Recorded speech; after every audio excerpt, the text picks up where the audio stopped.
Just thinking the good news is not an offer. The good news is not an invitation.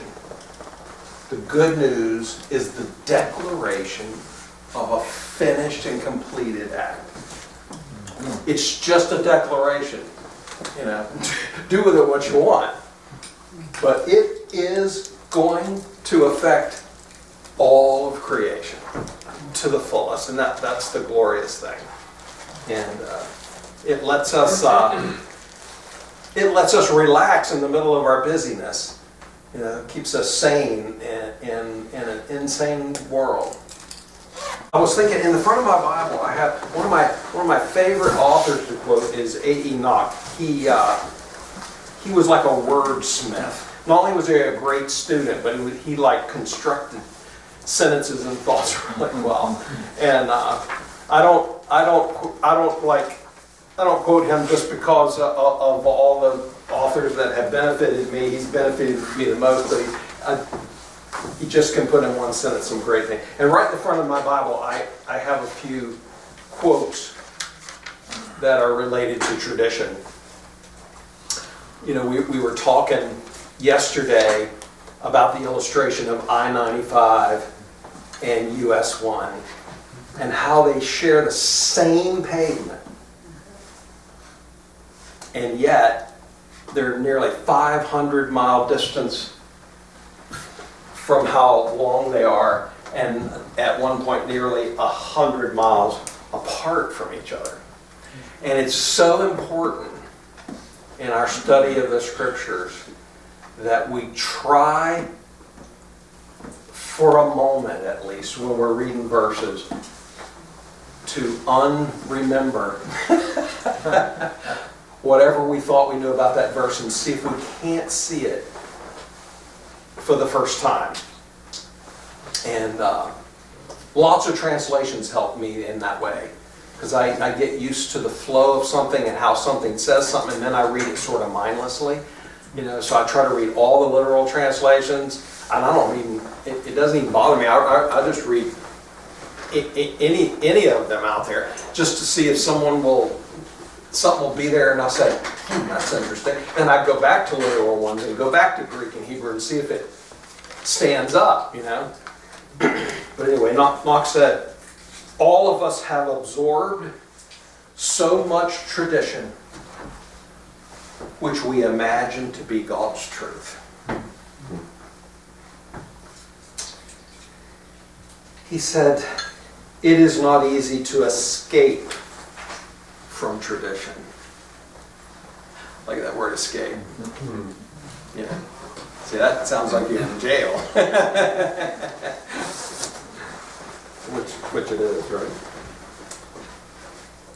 Another place he says, it is not easy to clear our minds from tradition, nor can it be done in a moment. And that's what's important here. This journey has taken me 50 years. I can't remember not knowing about God and not knowing that He was my creator. And thankfully, just like Dean had a wonderful mother and father and who loved me, never doubt it, unconditionally. And they talked to me about God. I always, in my mind, knew of a loving God. I'm not sure how, as a young child, I worked that out when I heard the terror parts of the presentation. But it's taken a long time to get where I'm at, and I'm not even done, right? Where no one has arrived. We've not all gotten said, whew, man, I got it now. I got it. I know it all, and now I'm going to go do something different. Now, it can't be done in a moment, so don't listen. It's okay. If you hear something strange today, that's okay. I got a phrase I use, Clyde. Okay. If you think you know it all, you're incapable of learning. That's true. You can't learn. And Paul said, any man who thinks he knows anything, he doesn't know anything as he ought to know. Yeah. You know, if you think you really know it, you know. And I know I get excited, you know, I'm pretty passionate about, you know, my studies and things I learn. And don't mistake my passion to think that I think I'm the authority and that what I'm telling you is the end of that story, you know, the end of that doctrine or understanding. And always share with me if you see something that looks different, because I can't tell you how many times God has helped me by someone saying, I know that you said about that person, but look at this, and I think, that is the problem. You know, he says, here's another one. It takes friction to rub off the rust of the centuries. Friction. It's hard. And some of you, if you're new, some of this, your head's like, there's been things along the way I thought I could see what I believed wasn't right. I thought I'm never going to be able to see this. I'm never going to be able to figure this out. Even the salvation law, when I started seeing it and reading the verses, I could see Romans 8, I could see 1 Corinthians 15. They were actually so plain. But I had 100 verses that contradicted those. And I'm like, okay, these are plain verses, but I don't know what any of these other verses are talking about. You had to clear those hurdles of traditions. Yeah. Because we have a problem, and this problem is anywhere, and it's here when you're listening to me teach, is that I'll read a verse and talk to you about what it's saying, and then if it's the first time you've heard that verse and someone tell you what it's talking about, it'll fix. You'll say, oh, okay, got that. And then it'll be hard to shake that off and see it from another place, see it from a different context, as it were. And then lastly, a quote from Knox, he says, we aim to remove... In fact, I have this right here in a brother's handwriting. And he's sickly and been sickly for a long time, and he can't get out and travel and see anybody. And I love this man. And he sent me this little post-it note. And this is the quote on it. It just says, Enoch. And he says, we aim to remove the shadow which tradition has cast upon the sacred page. That's our goal. And I'll tell you, that's my goal. And I think that's some of our goals here. We seek to remove the shadow which theology has cast upon the sacred page. Okay. So anyway, I'm looking forward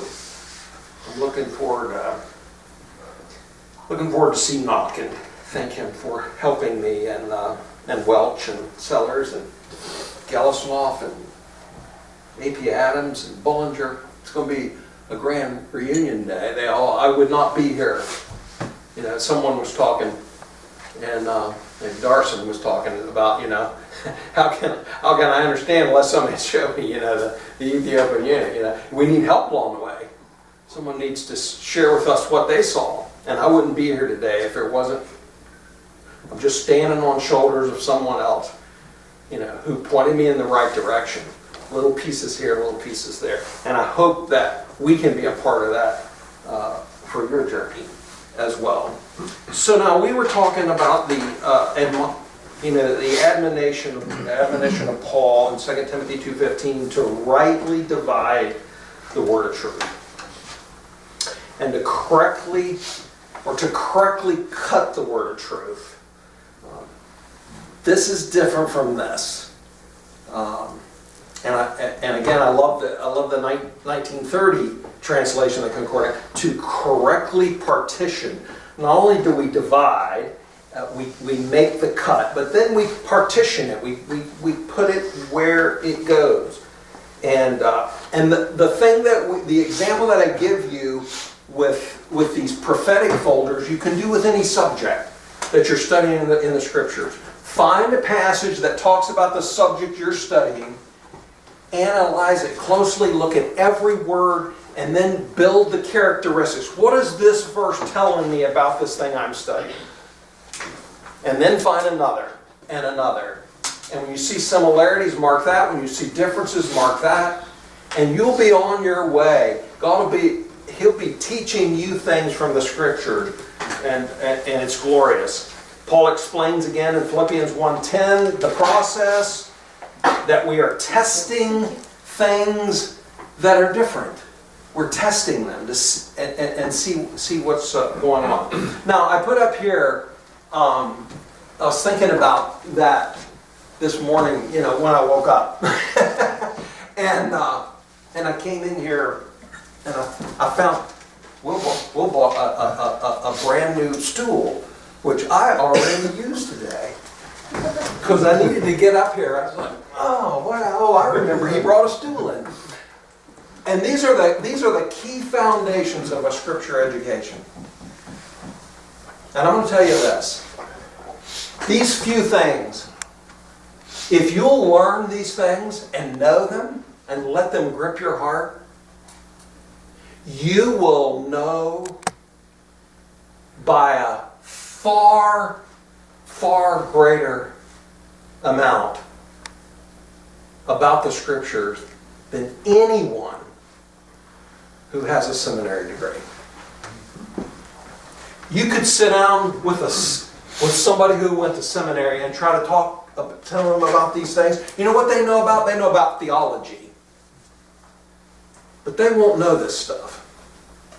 And these few things right here will change your whole understanding.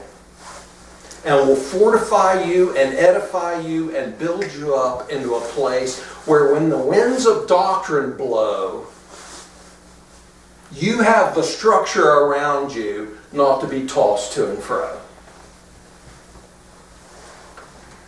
The Bible teaches us that there's two realms. And every one of these, by the way, I didn't have time to do it today, but when we upload videos, we try to put links. And we have articles on every one of these. We have books probably on every one of these, or most of them. We have videos on these subjects. So we can supply you with information to help you on these studies of these. But there's two realms. We get that right in Genesis. In the beginning, God created the heavens and the earth. Two purposes or realms of God. And the interesting thing is the very next verse says, and the earth, and right there you go, on through the Old Testament, and we're focusing on the earth. The earth, the earth, the earth, the earth. What about the first part? No, it's coming as you keep going in the Scriptures. And then we find that there's the ages, or the eons. There's the prehistoric one, the before the disruption. Most people don't even know anything about this, but it's one of the important ages. We see the end result of that age all over the planet. Everywhere you go, you'll see the effect of the disruption, the destruction that took place. And then there's the Adamic age, which is that period between Adam and the flood, and of course the present evil age that we live in. And then the next one, just as the Scriptures talks about, the coming age, the one that's up next. And then, of course, that final pristine age. There's 4 days in Scripture. Man's day, that's where we live today. Man's having a heyday, does anything he wants, whatever he thinks is right. And it's about pillaging, and it's about theft, and it's about violence and injustice and all sorts of bad stuff. All sorts of bad stuff. But Christ is going to get his day. And this is the day he's going to get glorified on the earth. And then the Lord's day is when he's actually coming back to the earth. And he's going to reign. And then God's day. And this will be the day when it's his day. He's going to be all in all. What a wonderful thing that is. And Mark talked to you about this yesterday. The 3 stages of the divine cycle. Everything's out of God, that's origin. Everything's through God, it's the channel. Everything's to God, it's coming back to him, the consummation. There's the 7 administrations, dominion in the beginning. And then you should have dominion, told Adam. Then promise that was made to Abraham. Then the law was added. And Mark hit upon this. This whole law thing was a test. When God's testing Israel, He brought them to Mount Sinai. They had the Abrahamic promise. I'm going to bless you. Yeah. No conditions attached. I'm going to bless you. Oh, what a wonderful thing. And then these same people are taken to Mount Sinai, and the chapter where the law is given, He actually says, and He brought them there to test them. And He said, you know what? I'm going to bless you if you do stuff, if you keep my commandments. I said, bring it on. We are the people who can do this. Faith would have said, we're not interested in that deal. The deal we already have is better. Yeah. We're just going to keep the promise. You're going to bless us regardless. No ifs. You do this, and if I do that. And by the way, that's why the law is so crazy. The law is crazy. Those 613 commandments, they're crazy. It's insane. They took away the best meat on the planet. Because God said, okay, you do anything? Okay, I'm taking your ham from you. I'm taking your bacon away. How about that? You like that? You know? Really?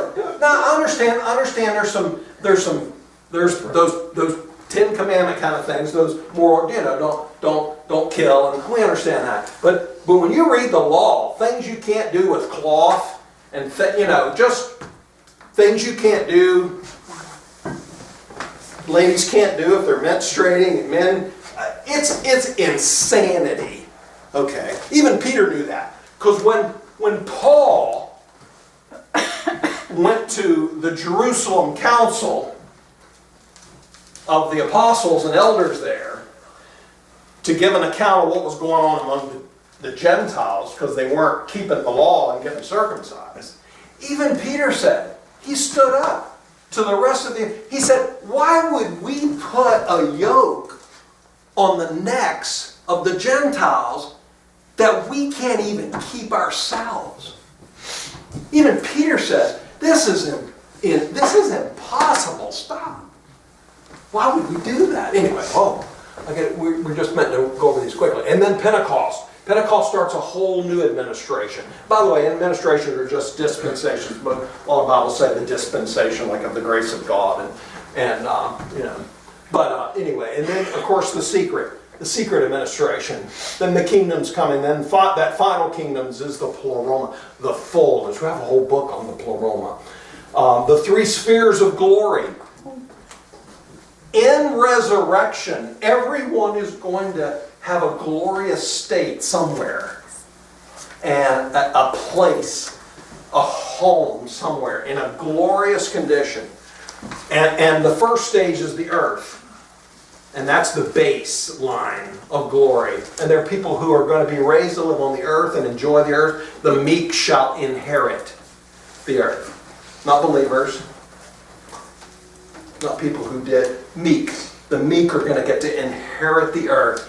They didn't lord over anyone. They didn't take things from people. They were kind and generous and wonderful spirits, and they're going to inherit the earth. And then there's the New Jerusalem, this massive city, the size of which the world has never known. And believing Israelites are going to occupy this city. And then there's far above all heavens among the celestials, which we don't even get to till we get to Ephesians and Colossians. Almost a footnote to the whole record of Scripture, isn't it? And it's the biggest thing going. And then the three phases of the coming kingdom that we're discussing this weekend.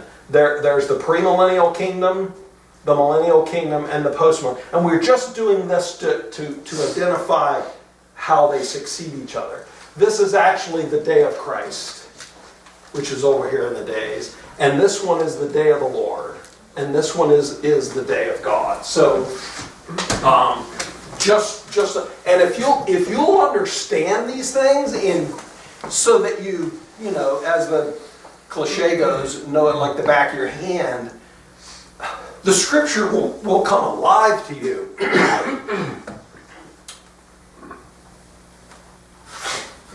Just need another board. You can reverse the board. Is it?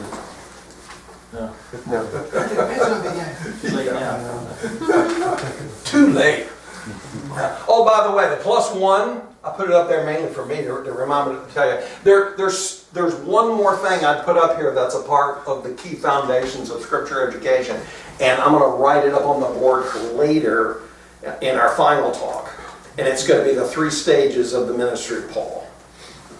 And if you miss that, you'll jumble up the whole book of Acts and all Paul's epistles and make a mess. And you'll end up making a mess of your life and the lives of other people as well. One reason I was going to erase that, because we're going to talk about this for a minute, and I think I will. Years ago, this is not original to me, so years ago in the Concordant, an obscure author that didn't write too much gave us what he called the handy chart of the ages. And it's right here on the end of both of your arms. The handy chart, right here it is. And these are the ages. They're right here with you. There's 5 ages. And the first age, sort of this little pinky over here, we don't know much about it. We have little information about it, and that's it. And then we have the Adamic age, we have the present evil age, we have the coming age, and then we have the pristine age. The cool thing about the pristine age is notice how different this age is from the others. The others have some similarities, and this one has some real distinction to it. Also, we notice this age relates to all the other ages, though, really well. This age fulfills all these ages. All the things that these were intended to teach, this age takes care of it. It's hard to do that with the other fingers, right? Okay, they sort of unrelated. So this is like a really powerful age, okay? And man, you could, if you remove some of these fingers, but if you remove this one, it's like the key that makes everything work. And these 2 ages, by the way, they work together very well. These 2, okay, and so they're a unit. Together they make a unit. And here's the way the Scriptures would explain this. The Bible will talk about the ages. Should put an A in front of that. Thank you. Ages. Don't ask me for spelling. Now, unfortunately, like in the King James or something, sometimes you'll see the word age gets translated to all kinds of things like world and But anyway, ages or eons. Okay, so plural. And there's past Scripture that talk about the ages past, so plural, and the ages to come, plural. So see how we're getting 5, real easy. We live in one. There's 2 in the past and 2 in the future, right here. By the way, and we'll be nice about this, but it's great information. We live in the wicked, evil age, right? And it's your middle finger. I'm glad you said it.